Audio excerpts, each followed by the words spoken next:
Bonjour peuple de Dieu, dans cette thématique, nous allons parler des Sheol, des Hadès et les saints d'Abraham. Le terme Sheol est tiré de l'hébreu, il désigne le lieu des morts ou des esprits des âmes décédées. Le Sheol est la destination commune des justes et des impies, les pieux et les justes. Dans la Nouvelle Alliance, le terme employé tiré des Grecs pour désigner l'enfer est Hadès, qui se traduit aussi par lieu des morts.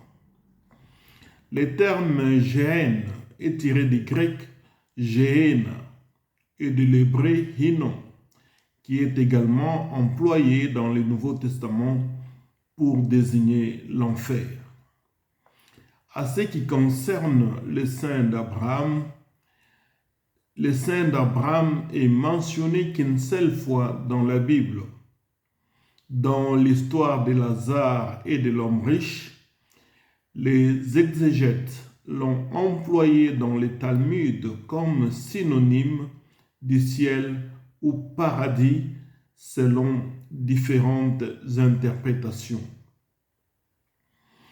Pour mieux comprendre cet intitulé de Sheol, des Hadès et saint d'Abraham, il nous est favorable de recourir à la parabole des riches et de Lazare dans la version lucanienne, le 16e chapitre, à partir du verset 19. La parole déclare: « Il y avait un homme riche qui était vêtu de pourpre et de lin, et qui chaque jour menait des journées joyeuses et brillantes, une brillante vie.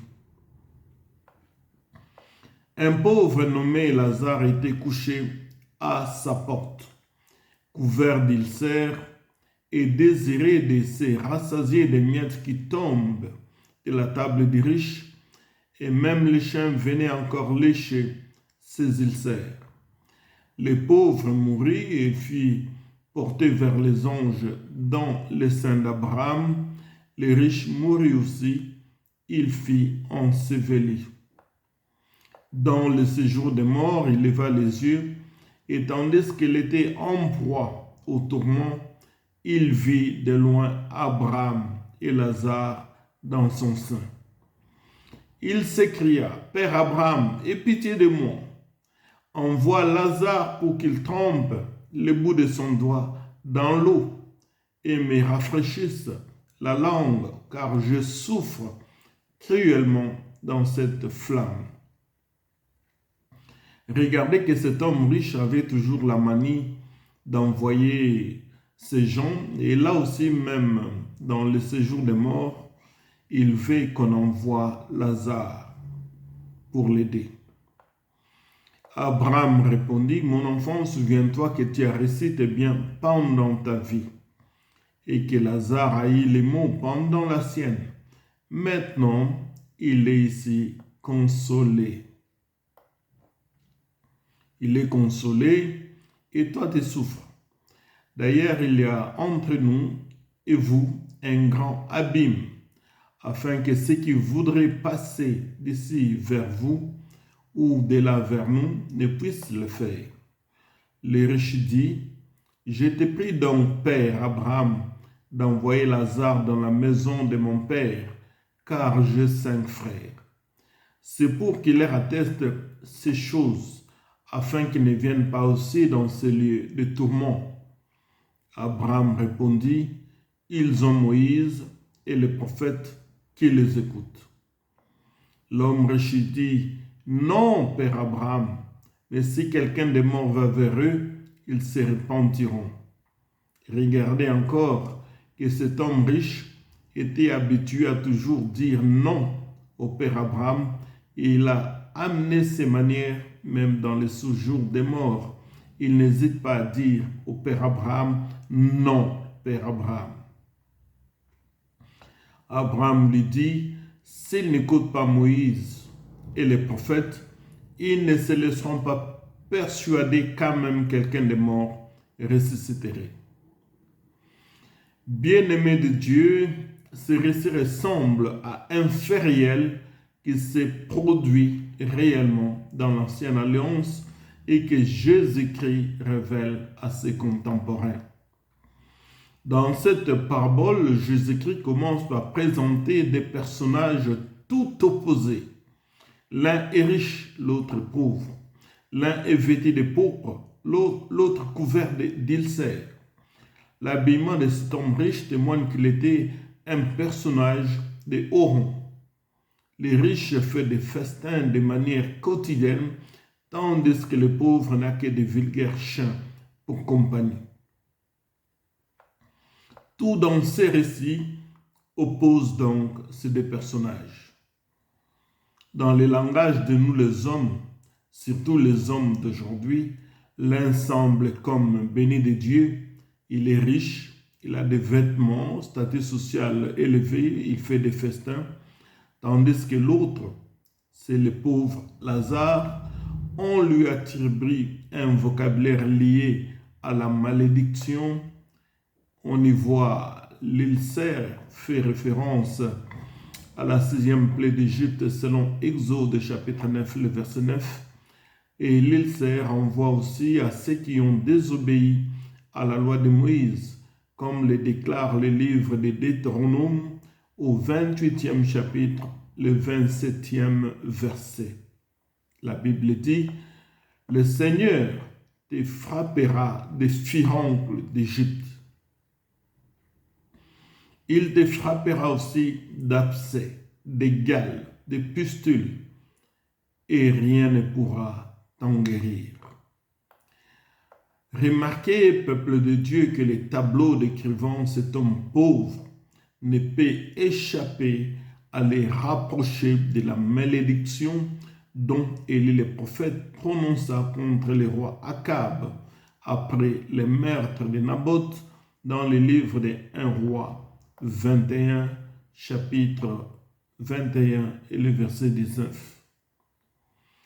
Quand on considère la présence des chiens venant lécher les ulcères de Lazare, comparable à la prophétie du prophète Élie sur le roi Akab, il lui dit, « Les chiens laperont ton sang de la même manière qu'ils ont lapé le sang de Naboth. »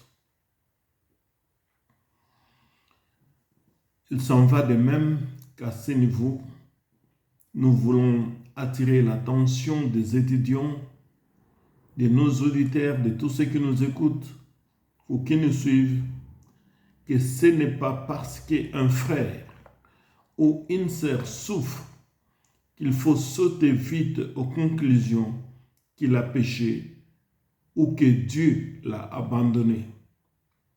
Ce n'est pas non plus parce que quelqu'un vit dans la richesse qu'il faut dire qu'il est béni ou connu de Dieu. Nous les remarquons aujourd'hui dans nos assemblées, quand quelqu'un souffre et les autres, au lieu de compatir, disent « Dieu l'a frappé ». C'est une mauvaise habitude parmi les enfants de Dieu. Dans 2 Rois chapitre 2, chapitre 4, nous lisons qu'une femme d'entre les femmes des fils des prophètes cria à Élisée. Elle dit, « Ton serviteur, mon mari, est mort. Et tu sais que ton serviteur craignait l'Éternel. Or, le créancier est venu pour prendre mes 2 enfants et en faire ses esclaves. » Vous voyez qu'ici, cet homme était pieux, craignant l'Éternel, et la femme le dit d'ailleurs, il craignait l'Éternel. Mais cet homme avait des dettes, et après sa mort, c'est les désastres. On est venu prendre ses enfants pour les mettre dans l'esclavagisme. Dans la parabole de ces 2 personnages, le nom de Lazare est connu. Par contre, quand on parlait de pauvres, on dit Lazare. Mais par contre, pour l'homme riche, le Seigneur garde l'anonymat. Pourquoi le Seigneur garde l'anonymat? Peut-être parce qu'il représente tout un groupe d'individus composé de pharisiens, des sadducéens et tous les autres personnages de notre génération qui ne partagent pas leur bien avec les indigents. Nous en avons encore aujourd'hui dans nos églises, dans nos murs, les gens qui n'aident pas les autres. Jésus-Christ nous enseigne à travers cette parabole 4 vérités. Primo, il dit qu'il y a une vie après la mort.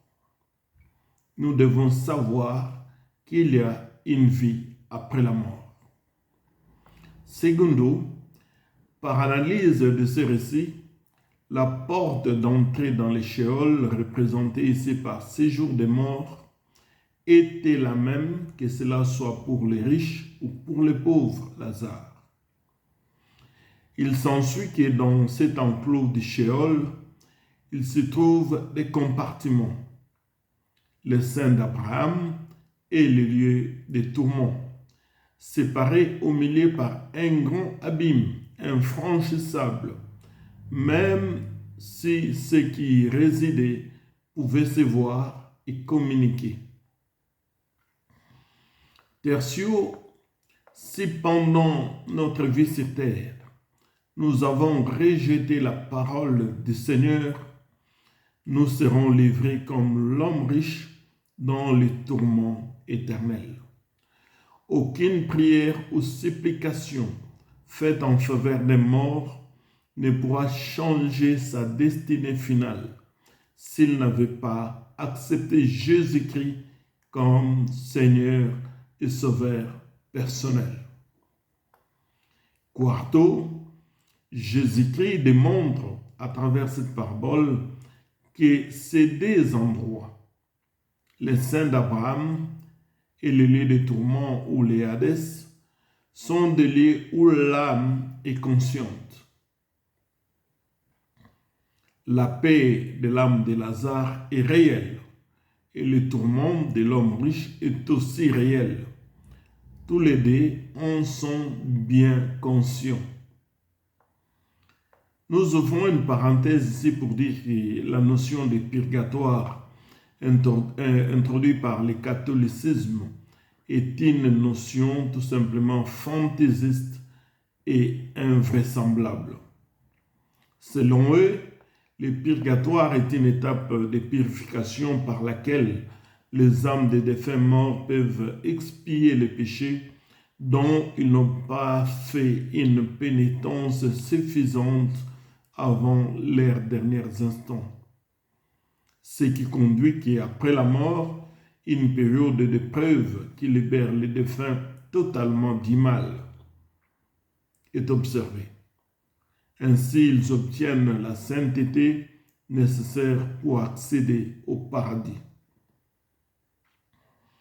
Le catholicisme associe à cela la messe des requiem ou prière pour les âmes des défunts célébrées lors de funérailles ou de cérémonies de souvenirs. Ces pratiques ne sont pas scripturaires, sont donc des pratiques non reconnues par les Écritures.